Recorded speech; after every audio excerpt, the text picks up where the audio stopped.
The fluorescent lights in the hospital corridor buzzed softly, casting everything in that sterile white glow that made Naomi's stomach turn. She had been here before, visiting friends after surgeries, attending the birth of her best friend's daughter 3 years ago. But tonight felt different. Tonight, her heels clicked against the polished floor with a rhythm that sounded like a countdown. She shouldn't be here. She should be at home, curled up with a book and a glass of wine, trusting that her husband of 7 years was handling whatever business emergency had pulled him away from their anniversary dinner. But something in his voice during that brief phone call had sounded off. Not guilty exactly. Just distracted in a way that made her chest tighten. The private wing was quieter than the rest of the hospital. This was where wealthy families came for privacy, where celebrities had their procedures done away from cameras, where people paid extra to suffer in luxury. Naomi had funded an entire floor of this hospital 2 years ago. Her name was on a plaque in the lobby, though she'd insisted they use her maiden name. Naomi Chin Foundation for Women's Health. Room 412. That's what the nurse at the front desk had told her after Naomi had smiled and said she was looking for her husband, Richard Patterson. The nurse had looked uncomfortable, had stammered something about visiting hours, but Naomi's reputation opened doors. Everyone at Mercy Heights knew who she was. She approached the room slowly, noticing through the rectangular window that the lights were dimmed inside. She could see movement, hear voices, a woman's laugh that sounded tired but happy. And then she saw him. Richard stood beside a hospital bed, his back to the door, wearing the same navy suit he'd worn when he left their house that morning. But now his jacket was off, draped over a chair, and his sleeves were rolled up to his elbows. In his arms, wrapped in a pale yellow blanket, was a baby. A newborn, from the looks of it, with that wrinkled pink face and tiny fists that moved without purpose. Naomi's hand froze on the door handle. She watched through the glass as Richard swayed gently, the way people do instinctively when holding infants.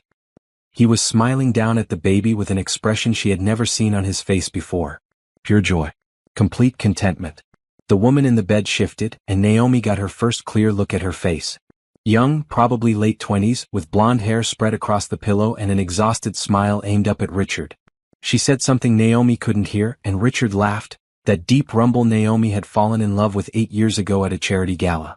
Then Richard bent down and kissed the woman's forehead. Not a peck. Not a friendly gesture. A kiss that lingered, that spoke of intimacy and history and 1,000 private moments Naomi knew nothing about. The baby made a small sound, and Richard lifted it closer to his face, whispering something that made the woman in the bed laugh again. They looked like a photograph. A perfect little family, framed by soft lighting and hospital equipment that beeped quietly in the background. Naomi felt her body go cold, then hot, then cold again. Her fingers released the door handle. She took one step backward, then another. A nurse walked past, pushing a cart, but Naomi barely noticed. Her eyes stayed fixed on the scene through that rectangular window, burning the image into her memory. Richard kissed the baby's head. The woman reached up to adjust the blanket. They moved together with the ease of people who had practiced this, who had planned this, who had wanted this. 7 years. They had been married for 7 years. She had supported his career, had made him CFO of her company when he was drowning in debt from his previous firm. She had loved him through his late nights and his stress and his insecurities about not being the primary earner. She had never pushed him about children even though she had wanted them, because he kept saying they should wait until he felt more established. And now here he was, holding someone else's baby like it was the most natural thing in the world. Naomi turned away from the window. Her legs felt strange, like they belonged to someone else, but they carried her back down the corridor. Past the nurse's station. Past the elevator. She took the stairs instead, needing the physical exertion, needing something to focus on besides the image replaying in her mind. 4 flights down. Through the lobby where her name was on that plaque. Out into the parking garage where her silver Tesla waited under harsh lights. She sat in the driver's seat and stared at the concrete wall in front of her. No tears came. That surprised her. She had always been emotional, quick to cry at sad movies and touching commercials. But now, faced with the biggest betrayal of her life, her eyes remained dry. Her hands remained steady on the steering wheel. Maybe she was in shock. Or maybe some part of her had known. All those late nights he'd claimed were work emergencies. The new cologne he'd started wearing 6 months ago. The way he'd stopped reaching for her in bed, stopped asking about her day, stopped seeing her as anything more than a comfortable roommate who happened to sign his paychecks. Naomi started the car. The dashboard lit up, showing her the time, 9:47 p.m. She had left their anniversary dinner reservation at 7:30, worried when Richard hadn't shown up or answered her calls. She had driven across town to his office, found it dark and empty. Had called his assistant, who had stumbled over her words before finally admitting that Richard had left early, saying it was a family emergency. Family emergency. The words took on new meaning now. She pulled out of the parking garage and onto the street. But instead of turning right toward their house in the suburbs, the sprawling 5-bedroom property with the pool and the garden she'd spent 3 years perfecting, she turned left. Toward downtown. Toward the office building she'd purchased 8 years ago, back when she was just starting out and Richard was a minor player at an investment firm that would collapse 2 years later. The city lights blurred past her windows. Other cars moved around her, full of people living their normal lives, unaware that hers had just shattered. Or had it? She gripped the steering wheel tighter. When exactly had her marriage ended? Tonight when she saw him with that baby? Or months ago when he first touched that woman? Or years ago when he stopped looking at her like she mattered? The office building rose up before her, 20 stories of glass and steel with Patterson Tech Solutions emblazoned across the top floor. She had let him name the company, had thought it was a generous gesture, a way of making him feel important. Now the name felt like a joke. He had contributed nothing to the technology that made the company successful. That was all her. Her code, her innovations, her late nights turning caffeine into algorithms that revolutionized data security. She parked in her reserved spot and took the private elevator to the 20th floor. The space was dark except for the emergency lighting along the baseboards. Her office was in the corner, with floor-to-ceiling windows that overlooked the entire city. She had designed this space herself, had picked every piece of furniture, every painting on the walls. Naomi sat in her chair and swiveled to face the windows. The city sprawled below her, millions of lights representing millions of lives. Somewhere out there, Richard was still at that hospital, playing father to another woman's child. Somewhere out there, people were having dinner and watching movies and going about their evening routines, completely unaware that Naomi Patterson's entire existence had just been revealed as a lie. She pulled open the bottom drawer of her desk, the one that required her fingerprint to access. Inside was a folder she had hoped she would never need. Her attorney, Margaret Chin, no relation despite the shared last name, had insisted she keep copies of everything important here, separate from their home safe that Richard knew the combination to. Naomi spread the documents across her desk. Property deeds, stock certificates, bank statements, corporate filings. Page after page of legal proof that told a story Richard had never fully understood. The house, purchased through Chin Holdings LLC, owned entirely by Naomi. The cars, leased through another shell company, payments automatically deducted from Naomi's personal accounts. The company, 95% owned by Naomi, 5% granted to Richard as part of his employment contract, with clauses that allowed her to revoke his shares upon termination of employment or divorce. Even his salary, the healthy 6-figure income he thought he earned through his own merit, came from her company. She had built this empire from nothing, and she had been generous enough to let him live in it, to let him believe he was an equal partner. But he was never her equal. He was her employee. And employees could be fired. Naomi pulled out her phone and opened her messages. No calls from Richard. No texts. He was too busy with his new family to notice that his wife had discovered his secret. She scrolled through their recent conversations, looking for clues she had missed. But there was nothing obvious. Just mundane exchanges about dinner plans and whose turn it was to call the landscaper. She opened her email instead and started a new message to Margaret. The attorney would be asleep, but she would see it first thing in the morning. Margaret, Naomi typed. We need to meet tomorrow. First thing. It's time to activate the contingency plan we discussed. I'll explain everything in person, but I need you to prepare the documents. All of them. She hit send and set her phone down. Then she stood and walked to the window, pressing her palm against the cool glass. Her reflection stared back at her, a woman in an elegant green dress that had cost more than most people made in a month. She had worn it for their anniversary dinner, had spent an hour on her hair and makeup, had wanted to look beautiful for him. What a waste. But as she stood there, looking at her reflection with the city lights behind her, Naomi felt something shift inside her chest. Not heartbreak exactly. Something harder. Something that felt like steel forming around her spine. She had built an empire once before, starting with nothing but a laptop and an idea. She had survived her parents' deaths when she was 23, had put herself through graduate school on scholarships and part-time jobs, had coded her first program in a studio apartment with leaking pipes and neighbors who screamed through the walls. She had survived all of that. She would survive this too. And Richard Patterson would learn a lesson that men like him always struggled to understand. The woman they underestimated was often the most dangerous one in the room. Naomi gathered the documents back into the folder and locked it in the drawer. She would sleep here tonight on the leather couch in her office. Tomorrow morning she would begin the process of dismantling the life Richard thought he had built. But tonight she just wanted to sit in the silence and let herself feel the weight of betrayal without crying, without breaking, without giving him the satisfaction of her pain. She pulled the blue blanket from the closet, the one she kept for late work nights, and curled up on the couch. Outside, the city continued its endless rhythm. Inside, Naomi closed her eyes and began planning her revenge. Naomi woke to sunlight streaming through the office windows and the sound of her phone buzzing on the coffee table. She blinked, momentarily disoriented, before the events of the previous night came rushing back. The hospital. The baby. Richard's face, lit up with joy for a child that wasn't theirs. She sat up and reached for her phone. 6 missed calls from Richard. 3 voicemails. A dozen text messages that started concerned and gradually shifted to irritated. Hey, where are you? Coming home soon. Naomi, call me back. Getting worried. This isn't funny. I need to know you're okay. Are you seriously ignoring me right now? The last message had come in at 2:17 a.m. Fine. Whatever. See you when you get home. Naomi deleted them all without listening to the voicemails. Then she stood and walked to the private bathroom attached to her office. She kept a change of clothes here along with toiletries and makeup.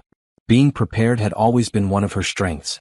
She showered quickly, letting the hot water wash away the stiffness from sleeping on the couch. As she dried off, she caught sight of herself in the mirror. Same dark brown eyes. Same smooth brown skin that she inherited from her mother. Same high cheekbones and full lips. But something in her expression had changed. She looked harder somehow. More focused. Good.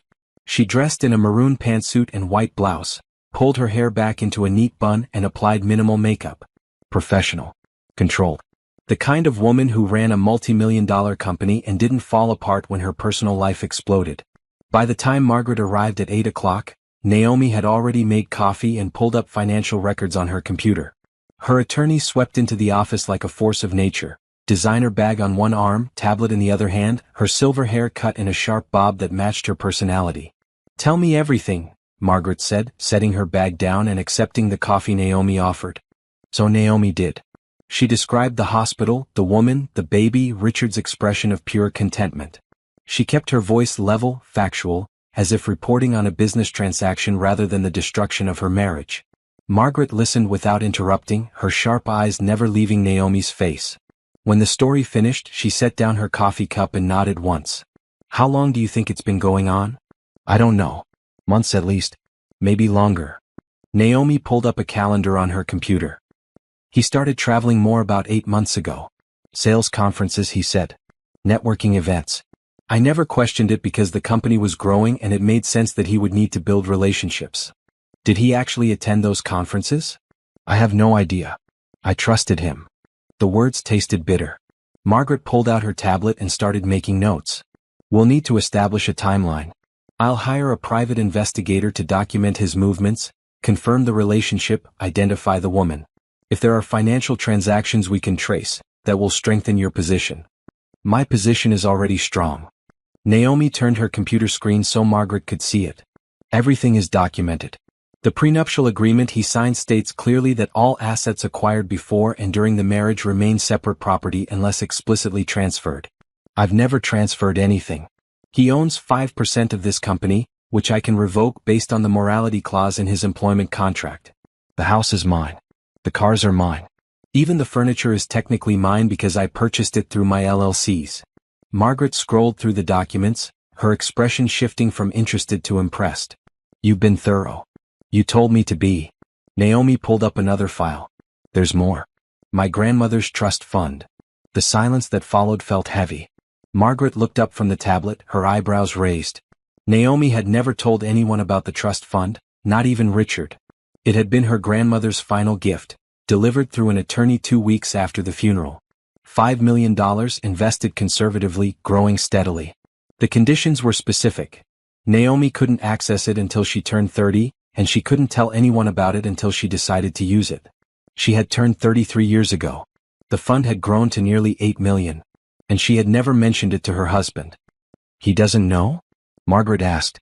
Nobody knows except you and the trustee. My grandmother was very specific about keeping it private. She said it was my safety net, something I should only use if I absolutely needed it. Naomi closed the file. I think I need it now. Margaret sat back in her chair, her fingers steepled under her chin. This changes everything.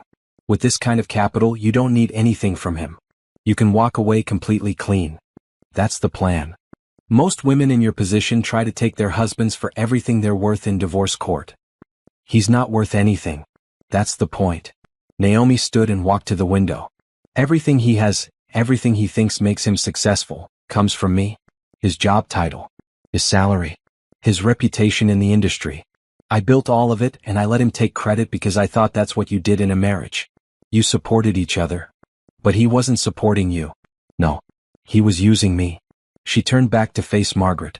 And I'm done being used. Margaret opened her tablet and started typing rapidly. Okay. Here's what we're going to do. First, I'll file the divorce papers today. We'll include a complete asset inventory which will make it very clear that you own everything. Second, we'll have him served at work, publicly, so there's no confusion about the situation. Third, we'll terminate his employment effective immediately, which triggers the revocation of his company shares. Won't that seem vindictive? Who cares? He cheated on you and fathered another woman's child. You have every right to be vindictive. Margaret's eyes gleamed. But we're not doing this out of spite. We're doing this because it's legally sound and protects your interests. There's a difference. Naomi nodded slowly. What about the house? What about it? He's living there. I can't just kick him out immediately, can I? Margaret tilted her head. Actually, you can. It's your property. He has no legal claim to it. But if you want to avoid a drawn-out fight, I suggest this. We give him 30 days to vacate. That's more than fair and makes you look reasonable if this goes to court, which it won't, because he has no grounds to fight. 30 days. Naomi tested the words. And in the meantime? In the meantime you move out. Tonight. Find a hotel or stay with friends or... Margaret paused. Wait, do you have other properties he doesn't know about? Naomi smiled for the first time since entering the hospital corridor. I have a penthouse downtown. Purchased it 2 years ago through a holding company based in Delaware. He has no idea it exists. Perfect. Move there today. I'll arrange for movers to pack your personal belongings and have them delivered. You don't need to see him or speak to him. Let me handle all communication through legal channels. The plan was coming together quickly, each piece falling into place like a well-designed algorithm. Naomi felt her breathing steady, her mind clear.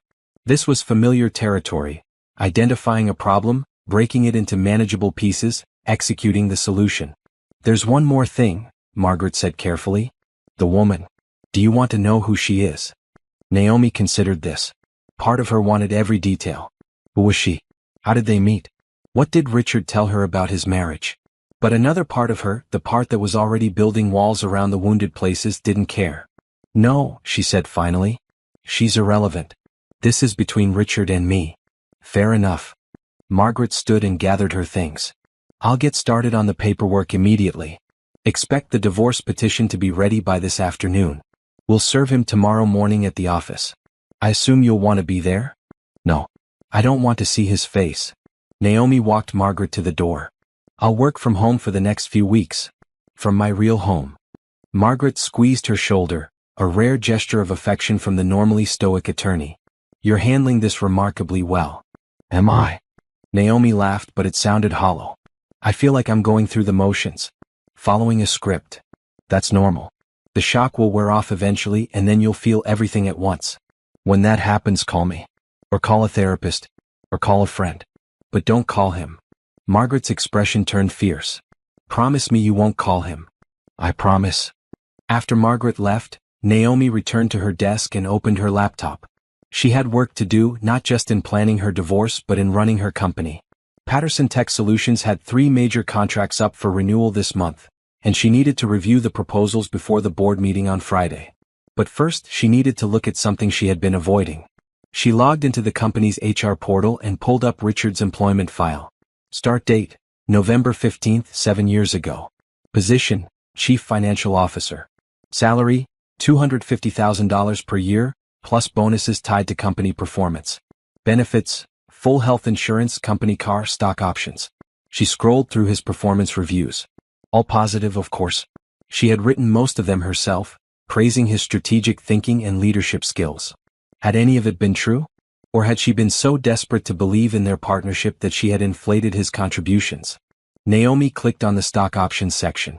The 5% he owned was currently worth approximately $3.7 million, based on the company's last valuation. That would hurt him to lose. Good. She opened a new document and began drafting an email to the board of directors. Dear board members, she typed, I am writing to inform you of significant changes to our executive leadership structure. Effective immediately, Richard Patterson will be stepping down from his position as Chief Financial Officer. I will be assuming his responsibilities temporarily while we conduct a search for his replacement. Please join me for an emergency board meeting tomorrow at 9 a.m. to discuss the transition. She read it over twice, making sure the language was professional and gave nothing away about her personal situation. Then she hit send. Her phone buzzed again. Richard calling. She declined and added his number to her blocked list. If he wanted to talk, he could go through Margaret. The morning passed in a blur of phone calls and emails. She contacted a moving company and arranged for them to pack her belongings from the house that afternoon. She called the penthouse building manager and asked them to prepare her unit for immediate occupancy. She transferred funds from one of her accounts to another, making sure she had immediate access to cash if needed. By noon, she had consumed 3 cups of coffee and responded to 47 emails. Her assistant, Jennifer, knocked on the door with lunch, a salad from the cafe downstairs and a bottle of water. You okay, boss? Jennifer asked, setting the food down on the desk. You look tired. Rough night, Naomi said, which was possibly the understatement of the century. Jennifer hesitated in the doorway. If you need anything, just let me know. And I mean anything. I can clear your schedule, reschedule meetings, whatever you need. Thank you. Naomi managed a smile. Actually, there is something. Richard won't be coming into the office anymore. If he shows up, security should escort him out. Can you make sure they know? Jennifer's eyes widened slightly, but she was professional enough not to ask questions. I'll take care of it. After she left, Naomi picked at her salad without really tasting it. She kept thinking about Richard at the hospital, the way he had held that baby like it was the most precious thing in the world. Had he ever looked at her that way? In the beginning, maybe. Back when they were dating and everything felt new and exciting. They had met at a charity gala for children's literacy. She had been there representing her company, which had just donated $50,000 to the cause. He had been there with his boss, networking, working the room with practiced charm. He had approached her at the bar, complimented her dress, asked about her work. She had been flattered. He was handsome, well-spoken, confident. They talked for 2 hours, long after his boss had left. He walked her to her car and asked for her number. Their first date was dinner at an expensive restaurant she later realized he couldn't afford. Their second date was a walk through the botanical gardens. By the 3rd month they were inseparable. He proposed after a year on the beach at sunset, with a ring that cost 2 months of his salary. She said yes without hesitation. She loved him. She thought he loved her. She thought they were building a life together. What a fool she had been. Naomi pushed the salad away and pulled out her phone. She opened her photos and scrolled back through years of memories. Their wedding day, both of them smiling at the camera. Vacations to Hawaii, Paris, Tokyo. Holidays with his family. Birthday parties. Lazy Sunday mornings. In every photo she looked happy. He looked happy. But now, looking at them with new eyes, she could see something else. In her expression there was always a hint of trying too hard.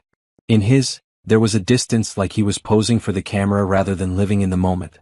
She deleted the entire album. Every photo, every video, every saved memory. It took less than a minute to erase 7 years of documented happiness. Her phone buzzed with a text from an unknown number. She almost ignored it, then curiosity made her open it. Mrs. Patterson, this is Amanda from Mercy Heights Hospital. Your husband requested that I reach out to you. He's concerned because he hasn't been able to contact you. Please call him when you have a chance. Naomi stared at the message. The audacity of it stunned her. He had a nurse contact her? While he was at the hospital with his mistress and their baby? She typed back, please tell Mr. Patterson that I am no longer his concern. Do not contact me again. Then she blocked that number too. The afternoon crawled by. Naomi tried to focus on work but found herself staring at her computer screen without really seeing it. At 3 o'clock, she gave up and decided to drive to the house to meet the movers. The house looked the same as always. Pristine lawn, flowering bushes, the two-car garage with both their vehicles parked inside. Richard's BMW sat there like an accusation. She had co-signed the lease, had made the payments when his bonuses weren't enough to cover them. No more. The moving truck arrived 10 minutes later. Naomi let them in and walked through each room, pointing out what was hers. Clothes from the master bedroom. Books from the study. Personal items from the bathroom. Her laptop from the home office. The paintings in the living room, which she had purchased at a gallery show 2 years ago. She left everything of his exactly where it was. His clothes in the closet. His toiletries in the bathroom. The golf clubs in the garage. She wanted him to come home and see that she had taken only herself. Nothing of his. Because he had nothing she wanted anymore. The movers worked efficiently, packing her life into boxes labeled with room names. Master bedroom. Study. Personal items. Within 2 hours they had loaded everything into the truck. Naomi stood in the empty master bedroom one last time. The bed where they had slept together for 7 years. The dresser where she had kept her jewelry. The window where she used to stand and watch the sunrise while Richard slept. She felt nothing. That should have scared her. The absence of feeling, the complete numbness where heartbreak should be. But instead it felt like relief. Like she was finally waking up from a long sleep. She locked the door behind her and drove away without looking back. The penthouse was everything the suburban house wasn't. Modern, minimal, unapologetically hers. Floor-to-ceiling windows offered a panoramic view of the city. The furniture was sleek and comfortable, all in shades of blue and gray. The kitchen had marble countertops and appliances she had personally selected. No compromises. No discussions about whether the couch should be leather or fabric. No debates about paint colors. Naomi had purchased this place 2 years ago, right after her grandmother's trust fund became accessible. She had been sitting in her lawyer's office, listening to the trustee explain the conditions of the inheritance. When it hit her, she had options. She wasn't trapped. She could have a space that belonged to only her, a place Richard knew nothing about. At the time, she had told herself it was an investment property. Real estate in the city was booming, and buying a penthouse made good financial sense. But deep down, some part of her had known the truth. She was preparing for this. Creating an escape route before she consciously recognized she might need one. The movers finished unloading her boxes by 7 p.m. Naomi tipped them generously and closed the door behind them, finally alone in her new space. She walked to the windows and looked out at the city lights beginning to glow in the dusk. Her phone rang. "Margaret. The papers are ready," the attorney said without preamble. "I can have them served tomorrow morning at 9 a.m., right when he arrives at the office. The process server will be waiting in the lobby." "Do it. There's something else you should know. I had my assistant do some preliminary research on the woman. Her name is Bethany Lockwood. She's 27, works as a pharmaceutical sales representative. No criminal record. No obvious red flags." "I said I didn't want to know," Naomi interrupted. "I understand. But I think you should hear this." Margaret paused. "She's not married. There's no indication she's in a serious relationship with anyone except Richard. And the baby was born yesterday evening, which means Richard was at the hospital during your anniversary dinner." The words hit harder than Naomi expected. He had missed their anniversary to be at another woman's delivery. He had held that baby in the first hours of its life while his wife sat alone at a restaurant, checking her phone, making excuses to the waiter. "Thank you for telling me," Naomi said quietly. "Serve him tomorrow as planned." After hanging up, she ordered takeout from a Thai restaurant and unpacked a few boxes while waiting for the food to arrive. Clothes in the closet. Toiletries in the bathroom. Books on the shelves. Each item she placed felt like a small act of reclamation. This was her space. Her life. Her future. The food arrived and she ate alone at the kitchen counter, scrolling through her laptop. She needed to understand her financial situation completely. Not just her assets but her grandmother's trust fund and how best to use it. She opened the secure file her grandmother's attorney had given her 3 years ago. Inside was a letter, written in her grandmother's careful handwriting, that she had read 100 times but never fully absorbed. "My dearest Naomi," it began. "If you're reading this, I'm gone and you've reached the age where you can access this gift. I've spent my life watching strong women compromise themselves for men who didn't deserve them. Your grandfather was a good man, but even he expected me to make myself smaller so he could feel bigger. I did it because that was what women of my generation did. But you don't have to. This money represents my life's work. I saved every penny I could from my nursing career. I invested wisely. I denied myself luxuries so that one day, you would have the freedom to choose. Choose your career. Choose your relationships. Choose your life without financial pressure forcing your hand. Don't tell anyone about this money until you're ready to use it. Not your friends. Not your parents. Not your future husband. This is your secret, your power, your independence. Use it wisely. Use it when you need to walk away from something that's hurting you. Use it to build the life you deserve. And remember, you don't owe anyone an explanation. Not for leaving. Not for staying. Not for choosing yourself. I love you always. Be brave. Be free. Your grandmother, Helen? Naomi set down her phone and wiped her eyes. She hadn't realized she was crying until the tears hit her hands. These were the first tears since the hospital, and they felt different from what she expected. Not tears of sadness exactly. More like tears of release. Her grandmother had known. Somehow she had known that Naomi would need this gift, would need this freedom, would need permission to put herself first. The trust fund statement showed a current balance of $8,247,000. Nearly $8.25 million that Richard knew nothing about. Money that could fund any future she wanted to build. Naomi pulled out a notepad and started making lists. First, her immediate expenses, the penthouse, living costs, the divorce attorney. Then her business. She could expand internationally, open offices in London and Singapore like she had been planning for 2 years.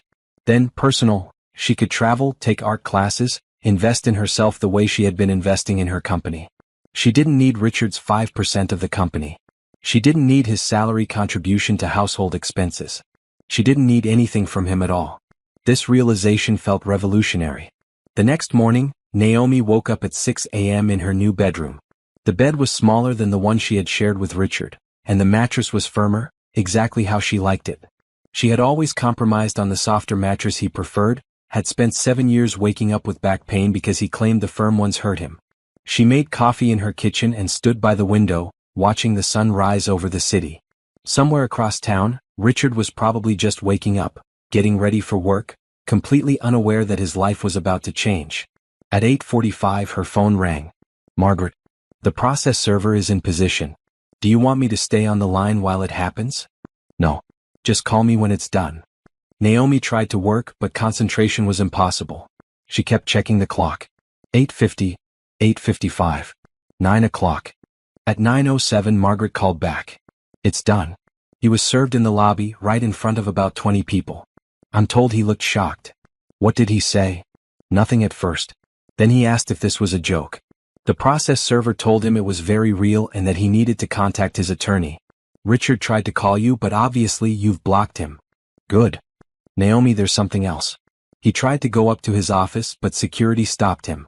His key card was deactivated at 9 a.m., per your instructions. He made a scene, demanded to see you. Security had to escort him out. Naomi closed her eyes, imagining the scene. Richard, always so composed and confident, being removed from the building that bore his name on the top floor. The irony was almost poetic. Where is he now? I don't know. Probably calling lawyers. Or heading to wherever you used to live together. Margaret paused. He doesn't know about the penthouse, right? Right. As far as he knows, I'm at a hotel somewhere. Perfect. Keep it that way. The less he knows about your movements, the better. Margaret's keyboard clicked in the background. I'm emailing you a copy of the divorce petition. Review it when you have time, but everything should be in order. The timeline is aggressive. We're requesting a court date within 60 days. Given that there are no children and no contested assets, it should be straightforward. After the call ended, Naomi opened the email and read through the petition. It was 30 pages of legal language that essentially said, this marriage is over. The wife owns everything. The husband gets nothing except what he came in with, which is nothing. Her phone buzzed with a text from Jennifer. Richard showed up at the office. Security removed him. He seemed really upset. Are you okay? Naomi replied, I'm fine. Thank you for asking. Please forward any messages from him directly to Margaret Chin at Chin and Associates. The rest of the morning passed in a blur of phone calls. Her accountant, confirming the transfer of funds she had requested. The property manager at her old house, changing the locks and alarm codes. Her bank, updating her contact information to the penthouse address. At noon she received a call from Richard's mother, Patricia. Naomi stared at the phone, debating whether to answer. Finally, curiosity won. Naomi, honey, what's going on? Patricia's voice was strained. Richard called me this morning. He's devastated. He said you filed for divorce and kicked him out of the company. There must be some misunderstanding. There's no misunderstanding, Patricia. Richard and I are getting divorced. But why? What happened? You two seemed so happy. Naomi almost laughed at that. Happy. Sure, she had seemed happy. She was very good at seeming. You should ask your son what happened. I did ask him. He said he has no idea why you're doing this. He said he came home last night and you were gone, just vanished without a word. So he was playing innocent, pretending he had done nothing wrong, painting himself as the victim of a crazy, irrational wife. Patricia, I appreciate you calling, but this is between Richard and me. Please don't contact me about this again. Naomi, please. Think about what you're doing. 7 years of marriage. You can't just throw that away over whatever small problem you're having. Every marriage has rough patches. This isn't a rough patch. Naomi's voice came out harder than she intended. And I'm not discussing my marriage with you. Goodbye, Patricia. She hung up and immediately blocked that number too. The phone rang again immediately. Richard's father this time. She declined the call and blocked him as well. Her phone buzzed with texts from numbers she didn't recognize. Friends of Richard's, probably, or colleagues from the office. She blocked them all without reading the messages. By mid-afternoon, she had blocked 17 different phone numbers and deleted 43 emails. It was like a dam had broken and everyone Richard knew was suddenly trying to contact her, to plead his case, to convince her she was making a mistake. But she wasn't making a mistake. She was correcting one. Naomi poured herself a glass of wine and returned to the window. The city sprawled below her, indifferent to her drama. People were living their lives, facing their own challenges, making their own decisions. She was just one more person choosing herself over someone who had already chosen someone else. Her grandmother's words echoed in her mind, "You don't owe anyone an explanation." She didn't owe Richard an explanation for why she left. She didn't owe his parents an explanation for why she was divorcing their son. She didn't owe anyone anything except herself. That night, Naomi slept better than she had in months. No tossing and turning. No waking up to check if Richard was beside her. Just deep, dreamless sleep in a bed that was entirely her own, in a home that was entirely her own, in a life that was finally, completely her own. 3 days passed in relative silence. Naomi worked from the penthouse, taking video calls with her team, reviewing contracts, making decisions about the company's future. She promoted her VP of Operations, Trevor, to interim CFO and announced it in a company-wide email that made no mention of Richard's departure. Margaret called each morning with updates. Richard had hired an attorney, a mid-level divorce lawyer named Frank Morrison who had a reputation for being aggressive but not particularly strategic. He had sent a letter demanding that Naomi reconsider the divorce, claiming that she was acting irrationally and that they should attend marriage counseling. What should I tell him? Margaret asked. Tell him no. Tell him anything he needs to communicate should go through you. And tell him that if he contacts me directly, I'll file for a restraining order. That seems extreme. Is it? He's had 17 different people call and text me in 3 days. That's harassment. Margaret conceded the point and sent the letter. On the 4th day Richard came home. Naomi wasn't there, of course. She had no intention of seeing him. But the property management company she had hired to oversee the house called her at 2 p.m. with an update. Mrs. Patterson, we wanted to let you know that Mr. Patterson arrived at the property this afternoon. He used his key but the locks have been changed so he couldn't get in. He's currently sitting in his car in the driveway. Is he causing problems? Not yet. But he's been there for about an hour. Should we call the police? Naomi thought about this. Part of her wanted to say yes, wanted to have him removed like a trespasser. But another part of her, the part that remembered loving him once, hesitated. No. Let him sit there. He'll leave eventually. But he didn't leave. At 4 p.m. the property manager called again. He's still here. And now he's knocking on the door. Repeatedly. We can hear it from the security feed. Don't let him in. We won't. But Mrs. Patterson, I think you should know that he seems upset. He's been shouting. What's he saying? The manager paused. He's asking where you are. Saying that he needs to talk to you. That you're being unreasonable. That he deserves an explanation. Naomi felt her jaw tighten. He deserves nothing.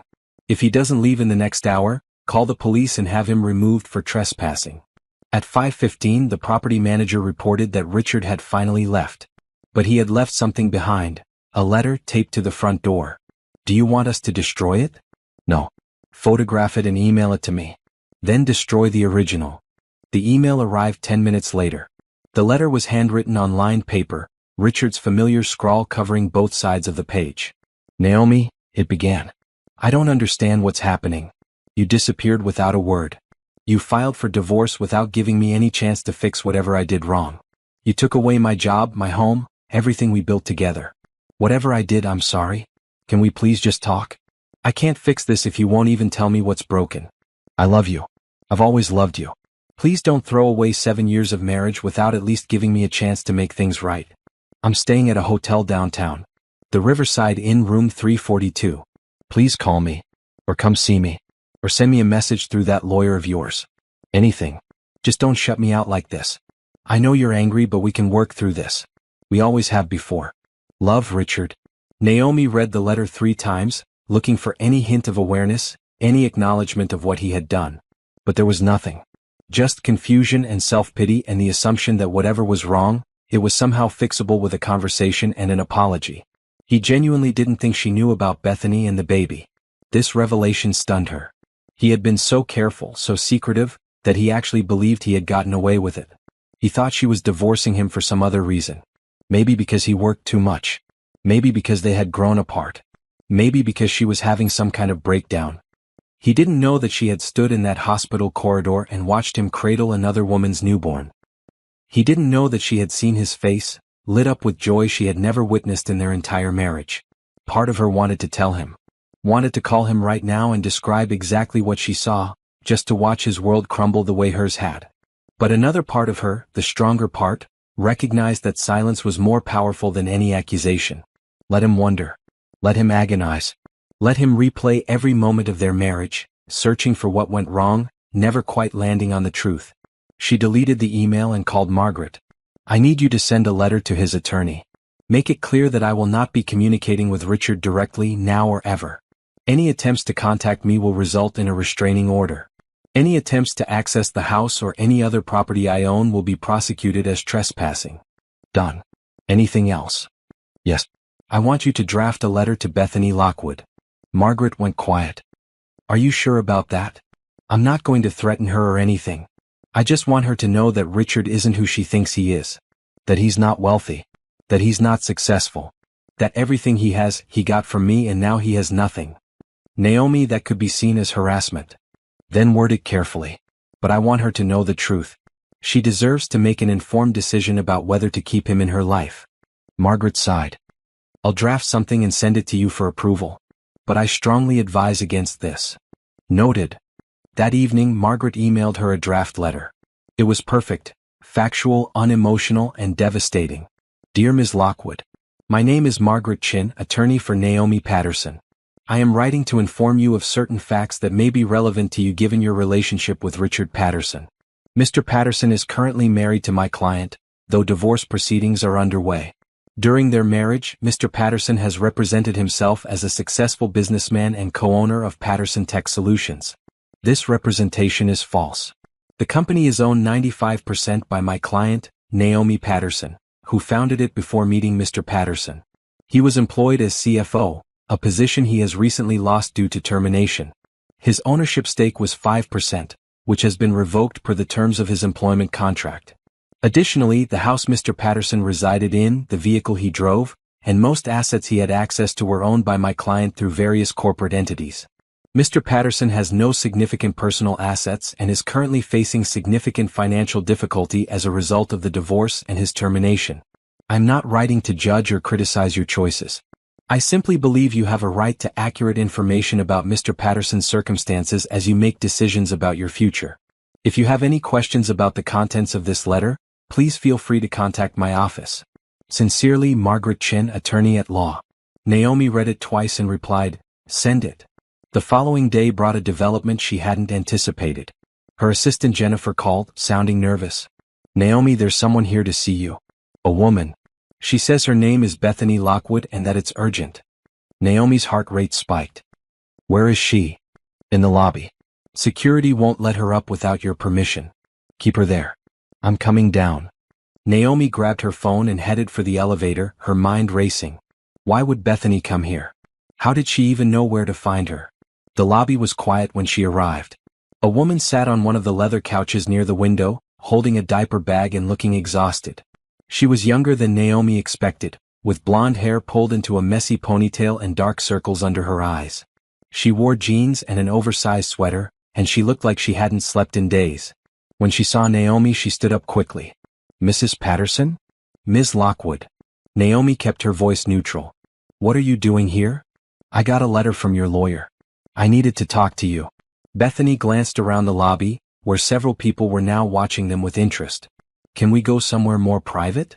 Naomi considered refusing. This woman had slept with her husband. She had no obligation to give her anything, least of all her time. But curiosity won. "There's a conference room on the second floor. Follow me." They rode the elevator in silence. Bethany kept her eyes on the floor, one hand gripping the diaper bag strap. She looked young and scared and completely out of her depth. The conference room was small but comfortable, with a table and 6 chairs and a window overlooking the street. Naomi closed the door and gestured for Bethany to sit. "You have 5 minutes." Bethany sat down and set the diaper bag on the table. "I don't know where to start." "Start with why you're here." "Your lawyer sent me a letter. It said things about Richard that I didn't know. That he didn't own the company. That he wasn't wealthy. That he was married." Bethany looked up and her eyes were wet. "He told me he was divorced. He said the divorce was finalized 2 years ago. He showed me pictures of a house he said was his. He talked about his company like he built it from nothing." "He lied." "Yes.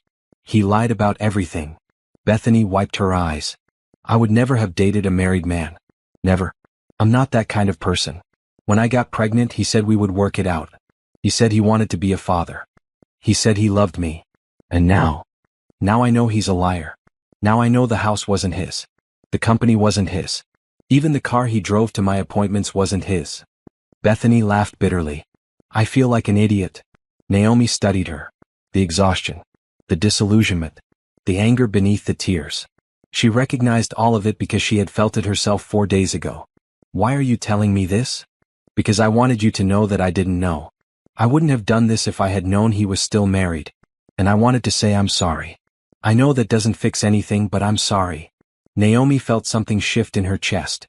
Not forgiveness exactly, but a recognition that they were both victims of the same man's lies. "What are you going to do now?" "I don't know. I have a 2-day-old baby and no plan." Bethany's voice cracked. "Richard kept saying he would take care of us. That we would be a family. Now I find out he doesn't even have a job. What about the baby's father?" Bethany looked confused. "Richard is the father." "Is he?" The question hung in the air between them. Bethany stared at Naomi, her expression shifting from confusion to understanding to something that looked like panic. "You think the baby isn't his?" "I don't know anything about your situation. But I do know that Richard is very good at telling people what they want to hear. Very good at presenting himself as something he's not." Bethany's hands trembled as she pulled out her phone. She scrolled through photos and held one up.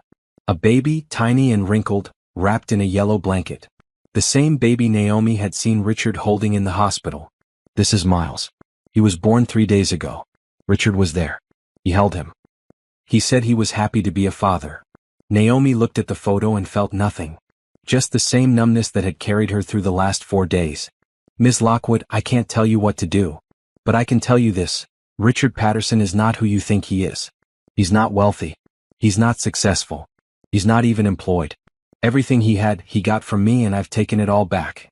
If you're expecting him to support you and that baby, you're going to be disappointed." Bethany stared at her for a long moment. Then she started crying, deep sobs that shook her whole body. Naomi sat across from her, watching, unsure what to do.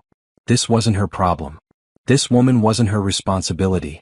But something her grandmother once said echoed in her mind: women need to stop fighting each other over men who aren't worth the trouble. Naomi stood and grabbed a box of tissues from the credenza, sliding them across the table. Bethany took several and pressed them to her face. "Thank you," she managed between sobs. "Don't thank me. Just think about what I said. And think about whether Richard is really the father of your baby, or whether you've been lying to yourself because the truth is harder." She left Bethany in the conference room and returned to her office.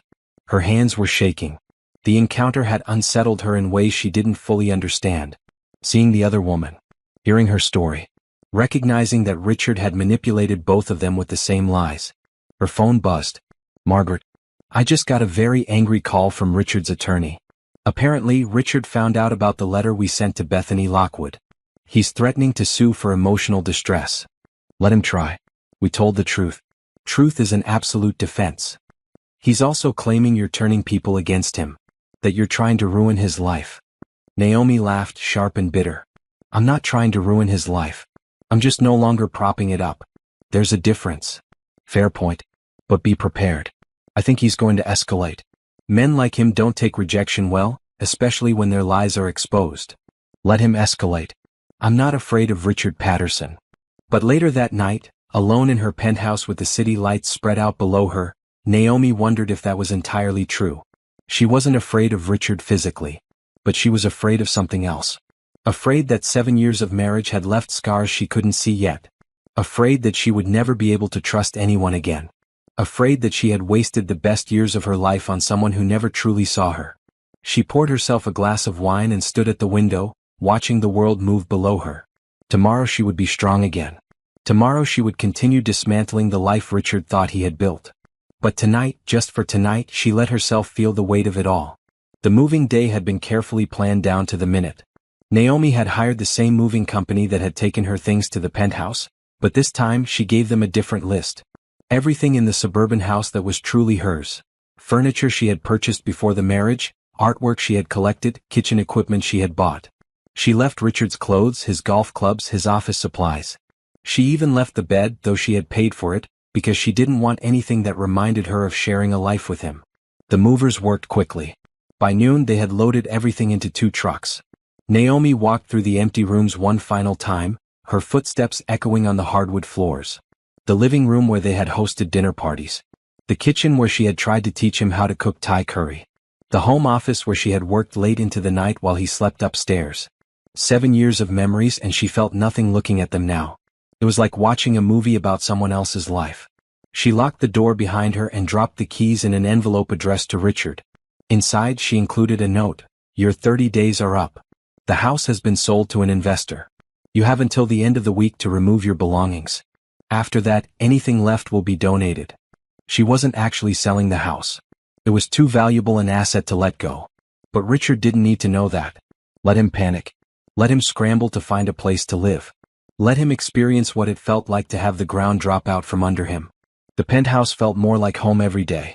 Naomi had arranged her furniture exactly how she wanted it, with no compromises for anyone else's taste. Her books lined the shelves in the study. Her clothes filled the walk-in closet in the master bedroom. Her coffee maker sat on the kitchen counter, programmed to brew exactly 6 ounces of dark roast at 6 a.m. every morning. This was her space. Her sanctuary. Richard didn't even know it existed. She spent the afternoon working, reviewing proposals for the company's expansion into Singapore. Trevor had proven himself to be an excellent CFO, organized and detail-oriented in ways Richard had never been. The transition had been smoother than she expected. The board had asked a few questions about Richard's sudden departure, but her explanation, that he was pursuing other opportunities, had been accepted without much pushback. No one needed to know the truth. It was none of their business. At 5 p.m. her phone rang. An unknown number. She almost didn't answer, but something made her pick up. Mrs. Patterson? A man's voice, unfamiliar. Who is this? My name is Detective James Crawford with the city police. I'm calling about a complaint we received from your husband, Richard Patterson. Naomi's stomach dropped. What kind of complaint? He claims you've been harassing him and his girlfriend. Making threatening phone calls. Sending intimidating letters. He's requesting that we investigate. That's absurd.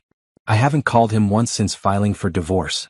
And the only letter my attorney sent was a factual statement about his employment and financial status. There was nothing threatening about it. I see. Well, I wanted to reach out and get your side of the story before proceeding. Mr. Patterson seems quite upset. He claims you've destroyed his life out of spite. Detective, I filed for divorce because my marriage was over. I terminated his employment because he violated the terms of his contract. And I have documentation for every decision I've made. If Richard wants to claim harassment, he's welcome to try, but he won't get far. There was a pause. Can I ask why you terminated his employment? No. That's a private business matter between my company and a former employee. If you want details, you'll need a warrant. Another pause. Mrs. Patterson, I'm not trying to cause problems. I just want to make sure everyone is being treated fairly. Then I suggest you ask Richard Patterson why he was at Mercy Heights Hospital on our anniversary night holding another woman's newborn baby. Ask him about Bethany Lockwood. Ask him about the lies he's been telling both of us for months. She heard the detective take a breath. I see. Thank you for your time, Mrs. Patterson. I don't think we'll be pursuing this matter further. After hanging up, Naomi sat in silence, her heart pounding. So Richard was trying to paint her as the villain. Of course he was. He couldn't accept responsibility for his own actions, so he was creating a narrative where she was the crazy, vengeful ex-wife who had ruined his life for no reason. She called Margaret immediately. Richard filed a police complaint against me, claiming harassment. On what grounds? The letter you sent to Bethany. And apparently he thinks I've been making threatening phone calls, which is ridiculous because I've blocked his number. Margaret cursed under her breath. This is a delay tactic. He's trying to make you look bad before the divorce hearing. Don't worry. I'll handle it. Do you have phone records showing you haven't contacted him? Yes. I can pull them right now. Good. Send them to me. And Naomi? Don't engage with him. Don't respond to any accusations. Let me deal with all of it. I will. But that night, as she lay in bed staring at the ceiling, Naomi couldn't stop thinking about Richard's strategy. He was trying to turn this into a battle, trying to make her the aggressor. He wanted sympathy, wanted people to see him as the victim of a vindictive woman who had taken everything from him. The truth didn't matter to him. Only the story. The next morning, she woke to find her phone flooded with messages. Not from Richard, but from mutual acquaintances. Friends they had made as a couple, people she had thought of as allies. Naomi, I heard about what's happening. I just want you to know I'm here if you need to talk. I can't believe Richard would cheat. Are you sure that's what happened? You seem really angry. Maybe you should talk to someone before making permanent decisions. She deleted them all without responding. These people weren't her friends. They were Richard's audience and they were buying his performance. Jennifer called at 9 a.m. Boss, there's a reporter in the lobby. She says she's writing an article about women in tech and wants to interview you. Should I send her up? What publication? City Magazine. She has credentials. Naomi thought about this. City Magazine was reputable, widely read. An interview could be good publicity for the company. Send her up. The reporter arrived 10 minutes later, a woman in her 40s with short red hair and sharp eyes. She introduced herself as Karen Mitchell and set up a small recording device on the conference table. Thank you for meeting with me, Karen said. I'm doing a series on successful women in tech, focusing on challenges you've faced and how you've overcome them. They talked for an hour about the company, about Naomi's background, about her vision for the future. Karen asked smart questions, probing but not intrusive. Naomi found herself relaxing, enjoying the conversation. Then near the end, Karen's tone shifted slightly. There's been some talk in the industry about recent changes at Patterson Tech Solutions. Your CFO left suddenly. There are rumors about the circumstances. Would you like to comment? Naomi kept her expression neutral. Richard Patterson is no longer with the company. That's all I'm prepared to say about personnel matters. But he's also your husband, correct? Or ex-husband. That's personal, not professional. I don't discuss my personal life in interviews. Karen nodded, making notes. Fair enough. But you must see how people are curious. You're a powerful woman. Your husband loses his job and your marriage ends at the same time. Some people are saying you're being vindictive. Some people can think whatever they want. I make decisions based on what's best for my company and my life. I don't owe anyone explanations beyond that. Even when those decisions affect other people. Richard Patterson's career is effectively over. Bethany Lockwood is a single mother because of your choices. Naomi felt anger flash through her, hot and sharp. You need to check your facts. Richard Patterson's career is in trouble because of his own actions. Bethany Lockwood's situation is the result of choices she and Richard made, not me. I'm not responsible for cleaning up the mess other people create. Karen leaned forward. So you admit you're not helping them? Why would I help them? They betrayed me. They lied to me. I owe them nothing. Some people would say that's cold. Some people haven't been in my position. Naomi stood, signaling the interview was over. Thank you for your time, Ms. Mitchell. I think we're done here. Karen packed up her equipment but paused at the door. For what it's worth, Mrs. Patterson, I think you're doing the right thing. Women spend too much time taking care of men who don't deserve it. After she left, Naomi called Margaret. I just did an interview that might have been a mistake. What kind of interview? For City Magazine. The reporter asked about Richard and Bethany. I didn't say anything incriminating, but I also didn't play the victim. I think the article might paint me as heartless. Margaret sighed. Did you say anything false or defamatory? No. Then don't worry about it. The truth is on your side. Let them write whatever they want. But Naomi did worry. That night, alone in her penthouse, she wondered if she was handling this wrong. Should she be more sympathetic? Should she show more emotion? Should she let people see that she was hurting, not just angry? No. She had spent 7 years being soft, being accommodating, being the supportive wife who put her husband's needs above her own. She was done with that version of herself. People wanted to call her cold, let them.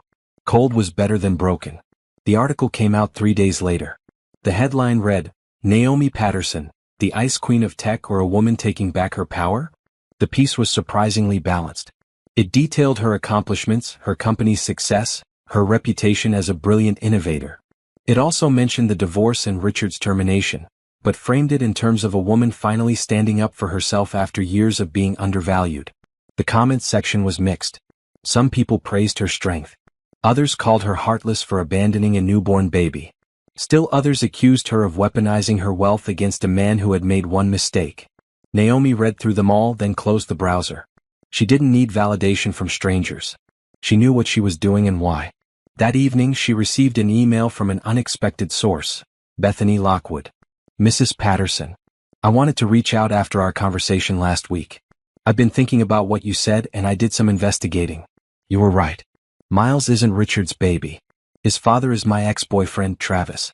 I lied to Richard because Travis had left me and I was scared to raise a baby alone. I'm not proud of what I did. I used Richard just like he used both of us. I'm sorry for my part in this. I wanted you to know because I think you deserve the truth. Richard called me yesterday, furious about the letter your lawyer sent. He said terrible things about you. Called you names. Said you were trying to destroy his life out of jealousy. But I don't think that's true. I think you're just done being lied to. I wish I had your strength. Thank you for opening my eyes. Bethany. Naomi read the email 3 times. So the baby wasn't even Richard's. He had been planning to raise another man's child, to build a life with Bethany, all while still married to Naomi. The layers of deception were almost impressive in their complexity. She forwarded the email to Margaret with a simple note.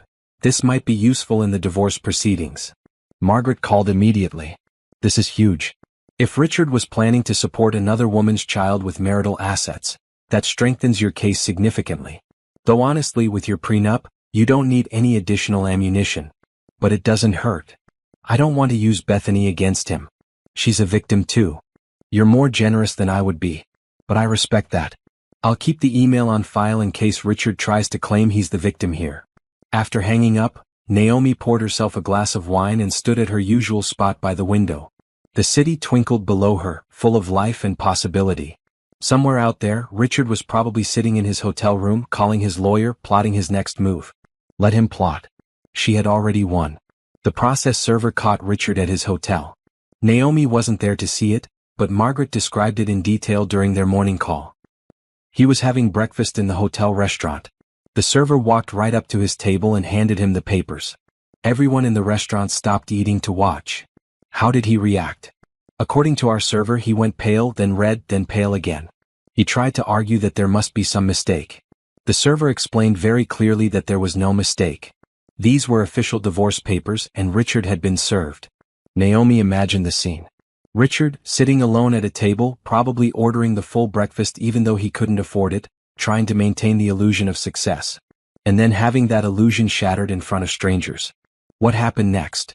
He apparently read through the first few pages right there at the table.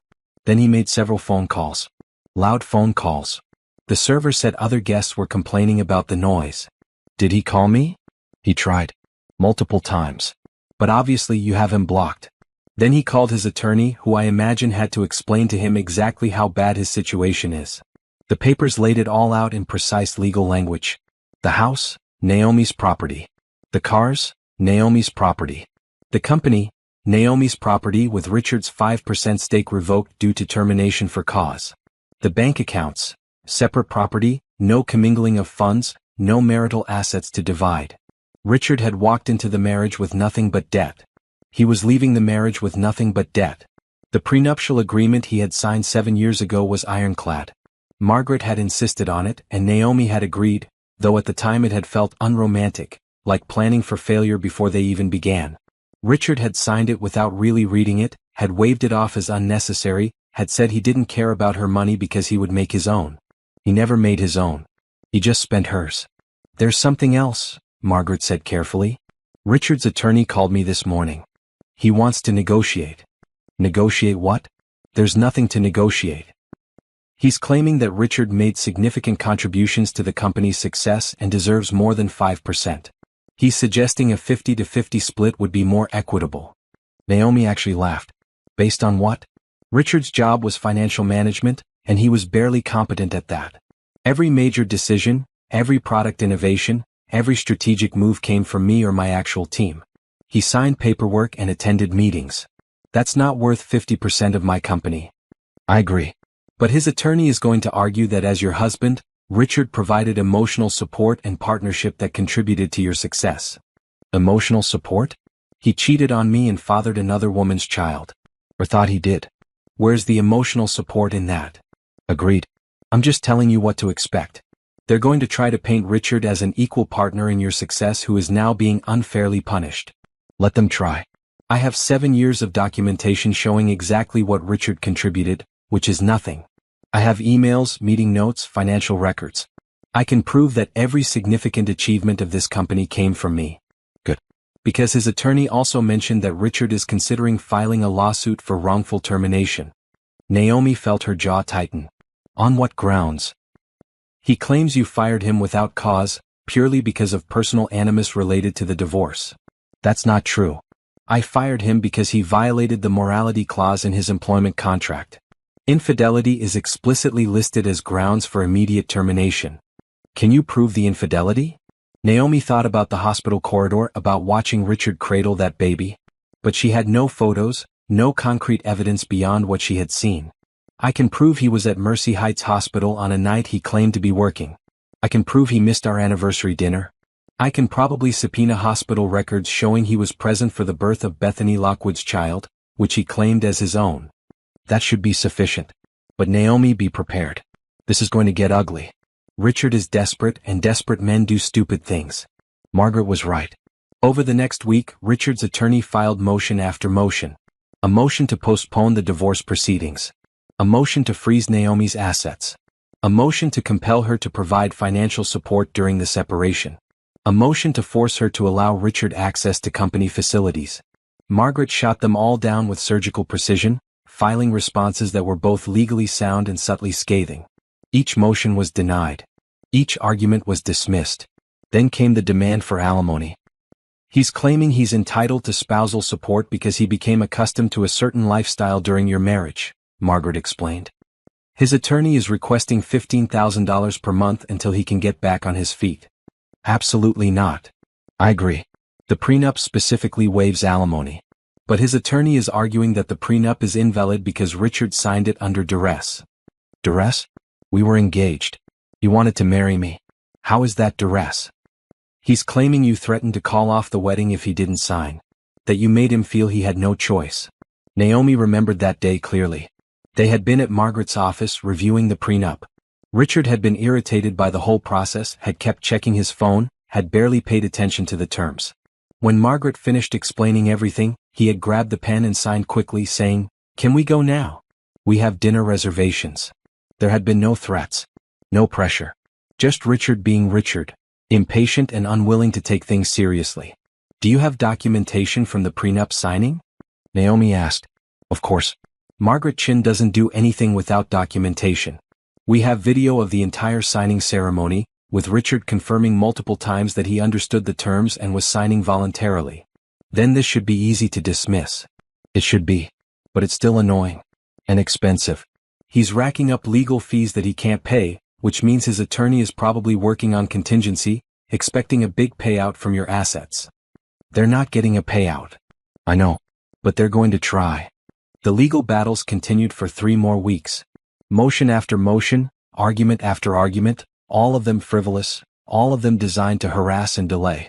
Margaret fielded every attack with practiced efficiency, but Naomi could see the toll it was taking. "Why is he doing this?" she asked during one of their daily calls. He has no case. He has no money. Why keep fighting? Pride, Margaret said simply. Men like Richard can't accept that they lost. Especially to a woman. Especially to a woman they thought they controlled. He never controlled me. He thought he did. That's what matters. In his mind, he was the man of the house, the breadwinner, the important one. Having that illusion destroyed is devastating to his ego.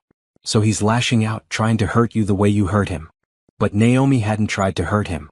She had simply stopped protecting him. Then came the phone call she had been dreading. Naomi, it's Trevor. Her interim CFO sounded stressed. We have a problem. Richard showed up at the office today with a reporter. He's claiming he was wrongfully terminated and that he's being denied access to company records that could prove his case. What did security do? They removed him. But not before he made a scene in the lobby. He was shouting about how you stole his company, how he built this business, how you're a liar and a thief. Naomi closed her eyes. Was anyone else there? About 30 employees. And the reporter was filming everything. Which outlet? I don't know. Some online news site. I've never heard of them. Find out. And send me any footage that exists. 2 hours later, the video appeared online. The headline read, Tech CEO accused of stealing company from husband. The video showed Richard, looking disheveled and angry, standing in the lobby of Patterson Tech Solutions. He was pointing at the company name on the wall behind him. This is my company, he shouted at the camera. I built this. I named it. And she stole it from me because I made one mistake. One mistake and she destroyed my entire life. The security guards appeared, trying to escort him out. Richard resisted, still shouting. She's vindictive. She's heartless. She doesn't care who she hurts as long as she wins. That's who Naomi Patterson really is. A cold, calculating woman who uses people and throws them away. The video ended as security physically removed him from the building. Naomi watched it 3 times, her hands shaking. Not from fear or sadness, but from pure rage. He was lying. Standing in her building, using her company's name, claiming he built something he had nothing to do with, painting himself as the victim. She called Margaret immediately. I saw it, Margaret said before Naomi could speak. I'm already drafting a defamation lawsuit. I want him destroyed. Naomi. I'm serious. He crossed a line. He can attack me personally all he wants, but he doesn't get to attack my company. He doesn't get to lie about my work. I want a lawsuit. I want a restraining order. I want every legal remedy available. I'll prepare the paperwork. But Naomi, lawsuits take time. And they bring more attention to this situation. Are you sure that's what you want? I'm sure. That night, unable to sleep, Naomi sat at her computer and wrote a statement. She had been silent through this entire process, letting her attorneys speak for her, staying above the fray. But Richard had made it impossible to stay silent. She posted it to the company's blog at 2 a.m. To our employees, clients, and partners. Recent events have created some confusion about Patterson Tech Solutions and its ownership structure. I want to clarify the facts. I founded this company 8 years ago before I met Richard Patterson. I wrote the original code. I secured the initial funding. I built the team. I made every major strategic decision that led to our success. When Richard and I married, I made him CFO of the company. This was a gesture of trust and support. However, at no point did Richard own more than 5% of the company, and that percentage was granted through his employment contract, not through any financial contribution. Richard's employment was recently terminated due to violations of his contract. His stake in the company was revoked per the terms of his employment agreement. These decisions were made for business reasons, not personal ones. I understand that Richard is upset about the dissolution of our marriage and the end of his employment. But his recent statements about the company are factually incorrect and legally actionable. Patterson Tech Solutions will continue to operate as it always has, with integrity, innovation, and a commitment to our clients and employees. Nothing about our mission or our work has changed. Thank you for your continued support. Naomi Patterson, founder and CEO. The statement went viral within hours. Tech blogs picked it up. News outlets ran stories. Social media exploded with opinions. Some people praised her for setting the record straight. Others accused her of being heartless. The debate raged across every platform. But Naomi didn't care. She had told the truth. That was all that mattered. The next morning, Richard's attorney called Margaret with a new proposal. Richard would drop all claims against Naomi and the company in exchange for a settlement of $500,000. Margaret brought the offer to Naomi during their afternoon call.